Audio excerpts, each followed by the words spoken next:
حضرت زینب کے پیٹ میں بچہ تھا. حضرت زینب حضور کی بڑی صاحبزادی، سب سے بڑی شہزادی نبی کریم کی. جناب زینب گھوڑے پہ بیٹھی تھی، حبار بن اسود. جناب زینب کے جسم اطہر میں اولاد تھی، بچہ تھا. حبار بن اسود نے وہ بیٹھی تھی گھوڑے پہ تو نیزہ مارا گھوڑے پر یا اونٹ پر، گھوڑے کو نیزہ مارا، گھوڑا تیز دوڑا، جناب زینب گھوڑے سے گر گئی. ان کے پیٹ میں بچہ تھا، ضائع ہو گیا.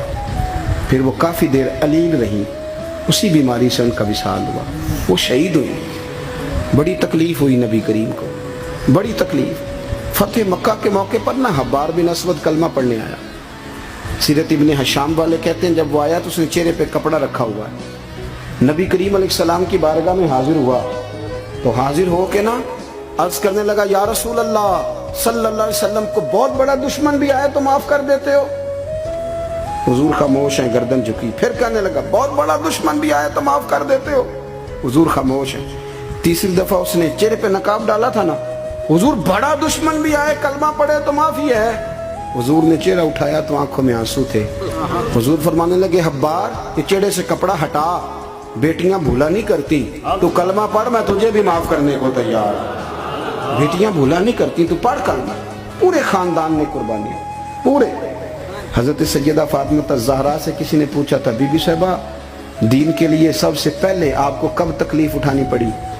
تو حضرت فاطمہ فرماتی میں چھوٹی سی تھی جب میری اماں وصال کر گئے، اور جب جناب ابو طالب وصال کر گئے تو مجھے کسی نے پہلے دن جب میں نے یہ تکلیف دیکھی اور صحیح کسی نے مجھے آ کے بتایا کہ فاطمہ نبی پاک علیہ السلام حرم کعبہ میں سجدے میں تھے. اونٹ کی اوجڑی بڑی وزنی ہوتی ہے، حضور سجدے میں تھے. ابو جہل نے دو لوگوں سے کہا تو انہوں نے اونٹ کی اوجڑی لا کے نبی پاک کے سر پہ رکھ دی. حضور علیہ السلام ساری قوتوں کے مالک ہیں، لیکن بظاہر حضور سر اٹھاتے ہیں تو تکلیف ہوتی ہے. فاطمہ نہ ابو بکر صدیق مکے میں ہیں نہ مولا علی موجود ہے، تو آپ چلیں گی؟ بی بی صاحبہ کہتی ہے میں اس عمر میں چہرے پہ نقاب ڈال کے نکلی، اس عمر پہلے دن نکلی. اماں چلی گئیں، پہلے دن میں نکلی، اور جب میں حرم کعبہ میں گئی تو میں نے لوگوں کو اپنے باپ پر معاذ اللہ ہنستے ہوئے دیکھا. کہتی میں نے کھینچ کے اوجڑی حضور کی اتاری. نبی کریم نے میرا چہرہ دیکھا تو حضور رو پڑے. فاطمہ تو کیسے آئی؟ حضور مجھے اطلاع ملی. سیدہ پاک کہتی ہے میں نے حضور کو انگلی تھامی نبی پاک کی، اور میں حضور کو آب زمزم کے کنویں پہ لائی.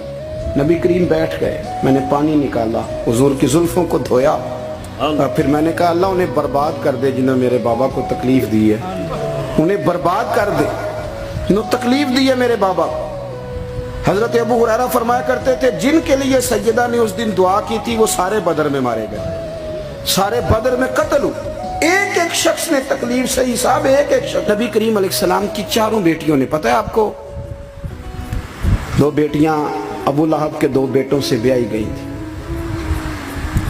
وہ جتنا لوگ بلیک میل کر سکتے ہیں ایک تکلیف ہوتی ہے جسمانی، ایک نفسیاتی ہوتی ہے، کسی کو تنگ کرنا، اذیت دینا، بچوں کی طرف سے، ماں باپ کی طرف سے. وہ جو نفسیاتی تکلیف ہوتی ہے وہ آدمی کو بڑا کمزور کر دیتا.